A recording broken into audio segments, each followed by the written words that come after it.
Well, it's a biannual show highlighting more than 50 dealers with unique and hard-to-find memorabilia. Collector Doug Stroud is here to talk about the Ottawa Nostalgia and Collectible Show. Good morning to you, my friend. Good morning. Nice to see you again. It's so great. Every time you come in here, I always feel like I take a step back into time, but a nice, warm, at-home feeling time. And I want to talk about the show first before we get to what you have here today. Sure. We have the show coming up on Sunday at the Nepean Sportsplex, and of course, everybody is invited. And we've run this show for years, twice a year, as you said, biannual. And there's lots of free parking. It's free at 2 o'clock for people to get into the show. And we have gift certificates to give away hourly. So, you know, it's a popular event. For sure. And, you know, tell me, for someone that hasn't been there, and if you're really trying to get people in the mindset of what they can expect when they go there, what's the purpose that you find of this show? We find that people are coming looking. I had a call today, and the lady said, I collect Olympic pins. Could I get them at the show? I'm sorry, I can't tell you, but I mean, it's worthwhile coming to the show just to find out whether you can find something like that.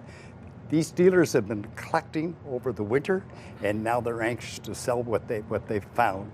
And you'll find that over 50 dealers, over 100 tables, there could be everything from small little pieces to large signs. I love that. And we're going to save the best for last here on our show, but that's a teaser because go to the show because you don't know. You might have your hands on gold at home, but you don't even know it. But Doug, let's talk about some of these artifacts that you brought in with you this morning. These pieces here, this is a piece of, it's just a piece of art, but I wanted to talk about the folk art. This piece here and this piece here are from Shediac, New Brunswick. They're done by a fellow named Paul McFadden, probably sometime closer to 2000. And what's nice about his work, on the back, he put the Providence. So you know exactly what he did. He hand wrote it on the back. So people often say, how do you know it's real? Well, in this particular case, he wrote it on the back. That's as authentic as it gets, right, for verification. Doesn't get any better. George Rascal, folk artist from the Lachute area, not far from here, highly collectible.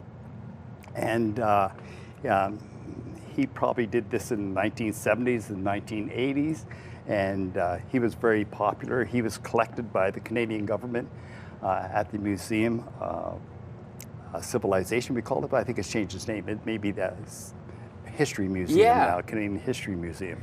And then over here, usually we talk about Coca-Cola, but we're putting that aside today. We got something else. Yeah, we have Hires Root Beer. I collected Hires Root Beer. The world collected Coca-Cola. And in this particular case, we had 3 examples. But this little piece here sold for 69 cents. And it was a syrup. And you could take it home and you could make your own root beer. So cool. Now, before we get to the final product, I want to ask you, what do you think it is about these items and that feeling of nostalgia that we try to tap into? Like, what do you think drives us towards that feeling so harshly in a great way? Because we want to have a touch with the past, and there's examples of this. This yardstick here is from the F.W. Woolworth Company, the first company I worked for when I went to school, in high school. Okay. I worked for this company here, Williams Wilson. This was a well-known Rankin's Hardware on Bank Street. I worked there also when I first started my career. And this is the past that I bring into my life. And not only that, collectors will often say, you know, I searched for something for 5 years and I finally found it, and they have a story, and the story is important too. I love that. It takes you into the past of so many memories that you could have. Okay, the final one we're going to show to you today is a wonderful story, and this isn't actually the one itself, but I'll let you take it from here. That's right. It's a photograph. This is from Maud Lewis. Maud Lewis lived between 1900 and 1970, and she sold folk art, much like what you see here, and on the side of the road at her home. And she did it just to make enough money just to live, buy groceries and things like that. She lived there with her husband.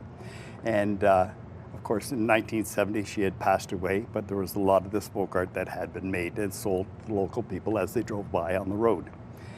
This piece here, it was called the Back Truck, and it just recently sold at an auction by Miller Miller, and it sold for $355,000.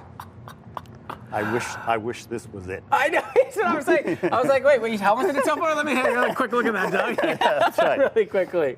Maybe I can find one at your show. Well, yeah, there you go. And that's why we're saying that you should come to the show. And just a quick reminder again, we're gonna pan over to it there, but a reminder for people, when's the show happening? How can they attend? Yeah, it's on from 9 o'clock to 3 o'clock. And it's over at the Nepean Sportsplex, and it's a very popular place. And to get there early is, of course, to get the best buys to see what it is, because in a lot of cases there's only one of whatever you're looking for. So we hope to see everybody on Sunday. Love that. All right, we're gonna kick back with some root beer here and enjoy some good times with Doug. Appreciate your time this morning. Thank you very much.